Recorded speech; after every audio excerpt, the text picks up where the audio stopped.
And I think we're live. So thank you very much. Good afternoon, everyone. This is James Maroney from collegetreasure.com. And I'm here today, and we are interviewing Addison Segroy, an admissions counselor for undergraduate students at Roberts Wesleyan College in Rochester, New York. Addison, thank you so much for being here with us today. Yeah, thank you for setting this up. I'm really excited. Yeah, great. So what I like to do with these interviews is we start, and I like to go into some general admissions questions. And then from there, we'll transition to just talking about Roberts Wesleyan College. And I have some questions to ask you, and then I'm sure you have even more information you'd like to share with them. What are you looking for in general? When you're looking at a college application, on average, how long do you spend looking at an application, and what are you looking for in an applicant to Roberts Wesleyan? Yeah, I mean, for kind of standard for most colleges, we'd need simple application, high school transcript, and then, Roberts is a test optional school. So if you decide to take SAT, ACT, CLT, we'd love to see it, but it's not required for us. The pandemic kind of changed a lot of those required pieces, which is kind of helpful now that it's not required for students who aren't interested or just, don't do well with standardized testing. So those are kind of the core elements. And then one other thing that is optional for Roberts is letters of recommendation. So depending on how many of those, optional pieces they send us, it really could vary in terms of how long we spend with an application. Some students will also send us any sort of dual enrollment courses they've been doing. So just depending on those extra pieces, it would increase the time we spend looking at their application, but maybe half an hour for kind of just the basics.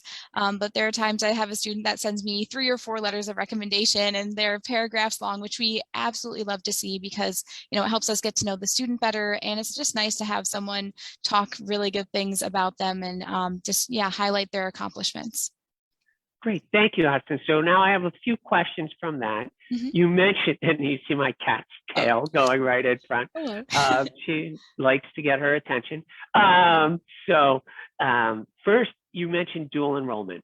And so dual enrollment, I assume, means students who are dually enrolled in college and in high school, so they're able to get college credits. But how do you look at the high school classes a student takes? Meaning, do you look at it differently when they're taking honors or AP classes? And what do you recommend to students when they're trying to choose the classes they're going to take? Yeah, really good question. So in terms of when we look at their classes, we've been really focusing on their core classes. So English, history, science, mathematics, because we'll see, a lot of students involved in art and band and Spanish, which we love, and we definitely want to encourage that. But we want to make sure that their core curriculum is strong. So with that, definitely take those AP classes. We love to see students who are higher achieving and, going for those tougher classes. Sometimes that means they won't do as well in them because they are intentionally harder, but we also have weighted grades with that. So, if you're taking the harder class and you're like, oh my goodness, I didn't do as well, you still might kind of even out about the same. And I even had a student where when looking at her grades from 9th through 11th, in 9th grade, she was starting out in the low 70s. Then in 10th grade, she had worked her way into the 80s. And then in 11th grade, she decided to go for it. She took some AP classes and she got 90s in that. And we love to see that because it shows that increasing progression each year and the fact that she was challenging herself. And now she's coming to Roberts and I am super stoked. So that's just a great example of, keep working your way up, always finish high school strong, do the best you can. Go for those AP classes, go for those more challenging honors classes, because it will show differently on your application. And that you bring up a good point with that student you mentioned who started in the 70s, ended in the 90s. And what I hear from a lot of admissions officers is that the trend is your friend, right? Meaning that not all 3.0s are the same. In this case, this student may have ended with the 3.0, but she started with the 70 and went up to a 90 versus, I'm sure that you would much rather see that than a student who started with in the 90s and was in their down. 70s in their Yeah. junior and senior year. Right, right. And, we have to take into consideration things with a pandemic. So, we've had some wonky grades with that where I've seen all passing or just dash marks. But even despite some of those challenges in life, we've had some students that really have pulled hard to make sure that they're staying, as best they can with their grades and keeping on top of things. So, but once again, we fully understand that the pandemic shook things up in many regards. But yeah, let's see if we can keep that trend going up or at least steady. Those are good. Yeah. So you just mentioned something that made me think of another question. You said wonky grades with the pandemic. We also, before you talked about weighting the grades. So I have a few questions related to that. In my area, all high schools seem to have a different grading system, right? Yes. Some are out of 100. Some are like, they have a GPA, but then they have a QPA out of 13 points. Yeah. Some go to 4.0, some go to 4.7, some go to 5.0. Now, asking that obviously makes it very difficult for colleges. So what do you do? Do you have to recalculate those core classes? Because you mentioned your focus on the core classes to put everyone on an even footing. And then are you looking at weighted or unweighted grades? So I guess that's a two-part question. Yeah, there are times where we will have to recalculate grades. There's actually one school that is in the Rochester area that doesn't do grades, and they just kind of give you, an adequate, exceptional. So we sometimes have to do our best to just, figure out what is that kind of like standard for our students, trying to get them an admissions decision based on all these different numbers and other scales coming in. So there are times we definitely will recalculate. If they took classes like AP or dual enrollment courses, we will have those weighted. Sometimes the high school does that for us. Other times, we will do that on our end. So we definitely want to make sure students who are putting themselves into more challenging courses are weighted on that scale when it would, so it would be fair in their favor. What is you mentioned the different pieces of the application that you're looking at. For you, what is the most important part of the application? So, and I guess let me frame that. So when you're looking at, transcripts, you said test scores and recommendations are optional, but then activities, and so grades, test scores, activities, the trend of the grades, the level of the grades. What are you first looking for when you're looking at a student's application to make sure they're able to do the work at Roberts Wesleyan? I will start with the high school transcript, just because it's easy to plug in those numbers, kind of see where they're at. And, sometimes you have a very high achieving student and then they give you almost nothing on their application. Or sometimes you have a student, you can tell they've been struggling in school, but then in their application, they will pour their heart out to you and tell you these are all my struggles and I'm really trying. So I always like to start with the grades, just to, have that baseline, and then going into the application, seeing if they shared their story with us or not. And Roberts does also, sorry, I forgot to mention this, require at least a 200-word essay, and it can be, kind of about anything. We ask the student to share about their life, and Roberts is a Christian college, so we even encourage students of the Christian faith to talk about, what that has meant to them. But not all students who come here are of the Christian faith. So we just encourage them to, share their story, whatever that may be, share some of their challenges. And that also really helps us kind of gauge what sort of students would excel here or, fit in well with the college. And that is interesting. Like you mentioned the essay and students sharing their story with you. Over the time that you've been an admissions counselor, do you have any essays that have stood out or any stories that, and when they've stood out, is it because it was an interesting story or was it just a story that they told very well? I have read many, many essays, and even there are times where, you know, my coworkers would be like, wow, I got this really neat one. And so I've even heard from my coworkers about some really cool ones. So I can even share a couple of those. But my one coworker, Ty, he told me that he read an essay that was written in haiku format. I was like, that's pretty neat. I would have never thought to have written my college essay in the format of a haiku. So, you know, kudos to them. Another one of my admissions counselor coworkers, Nathan, told me that one student was writing about all these different colors and like her interacting with colors. And then by the end of her essay, it revealed that she was sharing the colors of a fire that had burned down her home. And I was like, well, that is Oh, pretty mind-boggling and tragic.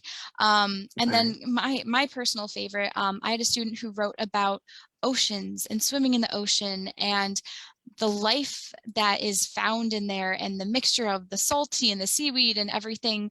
And then she compared it to swimming in a pool where it's very rigid and structured and even bleached out or, you know, put all the chemicals in there. And she compared that with, you know, growing, where in an ocean you can grow and there's so much diversity and things happening, but in a pool things are just constantly being, you know, confined in this box and killed. And she was saying that we need to learn to swim in the ocean, even with the waves crashing over you, even with, you know, all these different unknowns of the ocean. Like don't be afraid of it, still dive in rather than jumping into a pool where there's nothing really to explore and there's no growth there. And I really appreciated the parallels that, you know, she created with that essay.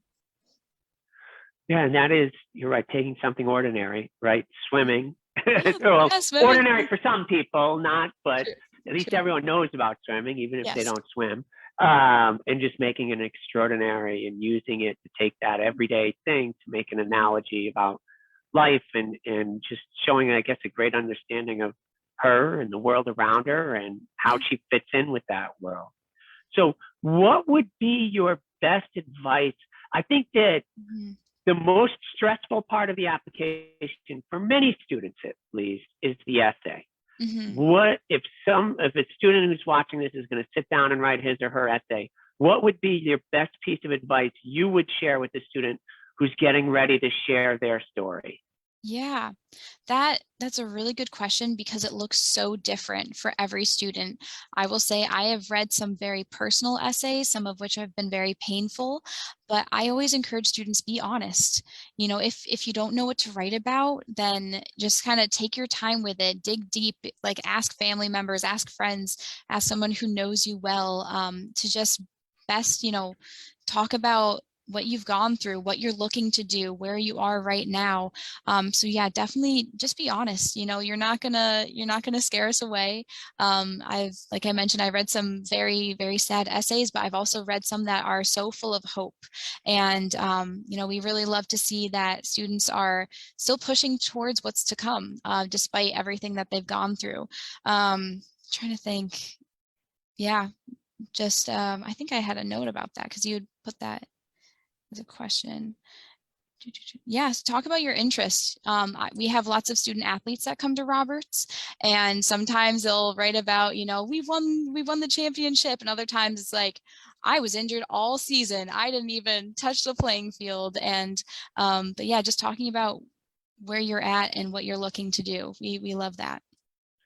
Now, you mentioned having someone who knows you read the essay, having Mhm, someone who doesn't know you read the mhm. essay. I also agree. It's a great idea, right? You have Yeah, someone who knows you to read the essay so that they can say, yeah, that's you, right? If they yeah, get a sense of what you're like as a person, and then someone who doesn't know you who can read it and say, wow, this, they get an idea of what you're like, and then mhm, hopefully they think to themselves, this is the type of person I would like to be friends with, right? Because that's yeah. who you want to admit, someone who's going to contribute Mhm. to your class.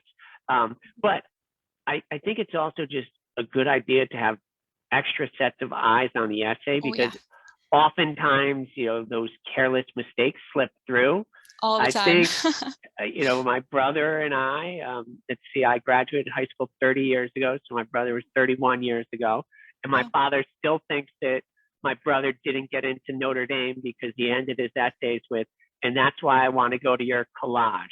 right? So even though Oh, spell check would have picked it up, the oh word was my. spelled correctly, but it's Yeah. not the right word. Do No. you have any examples of those careless mistakes that have slipped through? And what does that make you think after if you see something like that in an application? Yeah. And hopefully you don't have any examples, but unfortunately, knowing teenagers and knowing Mhm. myself, I'm assuming you might have some.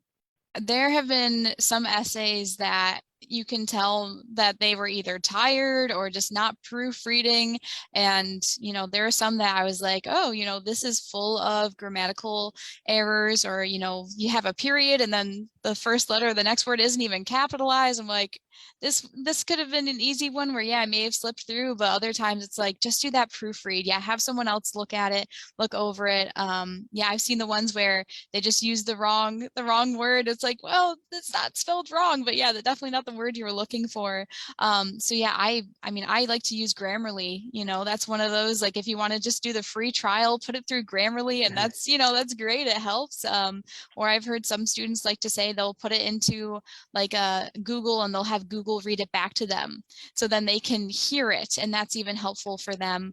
But yeah, definitely ask a teacher, ask someone who you trust, that you're okay with reading your essay, and just get another set of eyes on it. Because yeah, those grammatical ones, when they pop up, I normally do flag it, but if it's only one or two, it's like, okay, we can let it slide. But if it's more than Right. that, I do make a note in the application saying, multiple grammatical errors, some spelling errors, that kind of thing. And if it's very very evident that the student has difficulty with writing essays and sentence structure, that's something where, it might influence our decision a little bit, especially if the grades might be a little poorer, then it might, yeah, influence the decision. But other times, like, all right, let's just get them connected with our learning center to make sure we get them back on track, because college essays, those are a thing, and we want them to succeed. Oh, thank you. Now that was one that's great advice on the having Google read it back. I hadn't ever thought of that. So, and because you are telling a story, you want to hear what the story sounds like, right? Mhm. And is that going to grab someone? Yeah. And then thank you for sharing, I guess, the importance, I guess, of form versus function, right? Mhm. Or where if the grammar impede, prevents someone from getting the meaning of your story, that can be a Mhm. bad thing, right? Yes. And so it's important to take that care. So thank you for sharing that. Now, with that, I just wanted to transition a little bit to talk now, Mhm. not as much about the admissions process, but to talk more about Roberts Wesleyan. So Yeah. one of the interesting things I saw on your website was that you offer a 4-year guarantee. Do Yes. could can you talk a little bit about that? Because I'm sure that every parent who is Mhm. listening would love to to know more about that. That's funny you bring it up, because that's one thing I had highlighted that I wanted to talk about. So, Okay. yes, so we have what we'd like to call a 4-year promise. And what that means for us is there's a lot going on in life. We just are kind of coming out of a pandemic that messed with a lot of people's plans, and, where they were in college, what they were planning to do, all that kind of stuff. So, what we decided was we are going to initiate this 4-year promise. And what that means is the student has to, show up, put in the effort, make sure they are registered for the right classes, keep on track with that. If you drop a class, make sure to pick it back up. And if you are kind of doing all the right things to just make sure that you are on track for your degree, and let's say something happens, let's say it's our fault, where somehow, yeah, your advisor is like, oh, you don't need that class, that's optional for you. And then it turns out you do need it, and that's what's going to like hold you back from graduating. We say, no, no, no, we will pay for you to take that class, to make sure that you did all the right things. That was on us. So we have that 4-year promise to ensure that students will get their degree in 4 years, because there's a nationwide average where it takes, what is it, 6 years, I believe, to Right. complete a Yeah, four. it's And close to like, 6 years. we don't want that. That's ridiculous. It's a 4-year degree for a reason. So that's where we put in this 4-year promise, to make sure that, yeah, students are going to keep on the right track. If they are holding up their end of the bargain, and like I said, something just slips up, like a pandemic, that definitely threw a lot of students off track. So we want to, come in on our end and say, we support you and we want you to finish your degree. So we're going to pay for whatever classes that, somehow didn't happen as they should have. Another interesting I saw on your website is that you offer 3-year options. Yes. Do you want to talk a little bit about that? So, Mhm. just to put it in perspective, if the average is 6 years, you're paying Mhm. 50% more for a 4-year degree. But if Yep. you can get it done in 3 years, you're Mhm. saving 25%, right, of the Yes. cost of that 4-year degree. So can you talk a little bit about your 3-year options? Yeah, so it's not for all of our programs. We have talked more about moving some of our 4-year programs into a 3-year option. Not where you have to do it in 3 years, but you have the option to if you would like. Some of our most popular programs with that would be our psychology and social work. I would say are the two biggest, and that is really influenced by how many credits you might be bringing in, and then how many credits you are willing to take a semester. So, students who come in and they're like, oh yeah, I technically like already have 30 credits coming in, so I already kind of am a sophomore. It's like, well, great, that really sets you up on the right track if you wanted to complete the program in 3 years. I had some friends who were like, yeah, I'm taking about 18 credits a semester because I do want to make sure I can check everything off and get it done in 3 years. Roberts does also have many summer course options. So that's another thing. Even if you didn't want to do a 3-year program, but if you wanted to at least make your load a little lighter during the semester, you could at least take like 1 or 2 classes during the summer. But yeah, we love our 3-year programs because we also have graduate programs. So I went to Roberts, so I can speak from experience with many of my friends looking into our graduate programs where they did, our 4+1 for social work. But once again, you could kind of make it a 3+1 if you did that fast track option. So we have those set up so that, if you are looking to grad school, you might not even need to like spend that extra time at grad school. Great, thank you. Now, sometimes we have college counselors watching this, not just the parents and the students themselves. So for parents and students and the college counselors, what type of a student do you think would do well at Roberts Wesleyan? And when you're out recruiting, who are you looking for that you think is going to add to your to the campus experience? Yeah, good question. So we like, I think all, colleges can say this, but we're looking for someone who is willing to learn. That we love that where students come in and even if they're undecided about what they want to do, they still want to learn and search for what program makes sense for the future that they want to create. And also, like I mentioned, we are a Christian college. So we want students who come in and are willing to be challenged, whether they are of the Christian faith and now they are interacting with other faiths and other, mindsets and beliefs, or a student who comes in and let's say, they're atheist, and now they're interacting with our beliefs and saying, even if you don't believe this, can we at least have a discussion? And we just want students to be comfortable with that coming in, because it doesn't have to be an argument. We all, at the end of the day, want to be friends and just have this discussion and really encourage students to think, why do I believe this? So challenging their thoughts and their beliefs and encouraging them to grow and strengthen. And then, we are also definitely, like I mentioned earlier, Roberts is we bring in a lot of athletes, and that's part of the reason because we are a Division II college. So we can offer athletic scholarships. So that is definitely a huge perk for any of our athletes. So students who are interested in adding that into their schedules, which can be a time commitment. I was an athlete during my years here and I loved it. I think it was a great opportunity. But those who are willing to be like, I'm going to go to classes all day and then I've got practice at night and we're traveling this weekend. So ones who, just make sure you're on that time management track, because if not, it's going to be a little bit more difficult. And then another great population we like to reach out to is our first generation students. For families who no one's gone to college, we have a lot of good supports for them, even some different scholarship options, so that we make college more accessible for those first gen students. If they want to go to college, we want to be there for them. Well, that's great. Thank you very much. Now, what are some of the academic programs that you're most proud of at Roberts Wesleyan? So I mentioned how, yeah, we've got those 3-year programs. We also have a 3+2 engineering program, and that one's really neat because the students would do 3 years here at Roberts. And then we have 3 different partner schools that we work with for this engineering program. And those are RIT, RPI, and Clarkson. So students would get, like I mentioned, do 3 years here and then go to our partner school, do another 2 years with them. And then at the end, they would come out with 2 degrees actually. So they would get a physics degree from us, and then they get their engineering degree from whatever college they chose to like transfer to. And we love that program because Roberts is a smaller school, so we can definitely get you set up with a lot of your good core classes. But when you are looking to specialize for different types of engineering, we would want you to go to a college that might have some other more fine track options. So that one's really neat, and it's really great because RIT is pretty close by to us. It's only about 20 minutes away, so that's a pretty popular one for a lot of our students to transfer into. And we also have a global honors program, and that one is for our higher achieving students.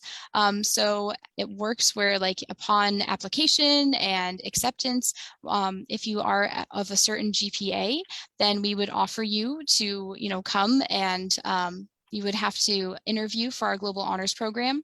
And there are some scholarships that could be associated with that, but it's a 2-year program. And after those 2 years, you would get an all-inclusive paid trip to Brazil. So that one's just, all around like a really neat program because during the 2 years for the program, you would be taking classes that are more globally minded. So rather than just an American history course, you'd be taking global history course. Same thing with literature and all those kind of more just general core classes, general courses. So we love that because we want students to be thinking outside of, just the New York bubble or just the America bubble and get out and experience the world. So that one's really exciting for our students who are higher achieving to be able to offer them that. And then I guess 2 other programs I'd like to highlight. We have a interdisciplinary program, which we also call our cross-disciplinary program. So that one's neat because students coming in, they're like, I'm interested in this and this and this and this and this. And it's like, okay, what do you want to do with that? And I've had some students say, I want to open up an art studio, but it also focuses on, working towards like kind of more of psychology of it. And like the mental health behind art and therapy. And I'm like, okay, how do we bring this all together? So it's really neat with our cross-disciplinary program is you would pick 2 different majors and then a minor, and we would blend those together. So it's kind of a program that's tailored to you, tailored to what you want. So that one's really great for our students who, just need to mesh a bunch of programs together so it caters to what they're looking to do in the future. And then our one last program I like to highlight is our academic exploration program. So for students who are coming in and they're like, I'm undecided. I just don't know where to go, don't know what to do. I like your college, but I'm going to come in undeclared. It's like, okay, cool. We have a program set up so you can grab from different other majors on campus, take a few classes here, take a few classes there, and you would have an advisor who walks you through that and really asks you like, okay, what did you like about this? What did you like about that?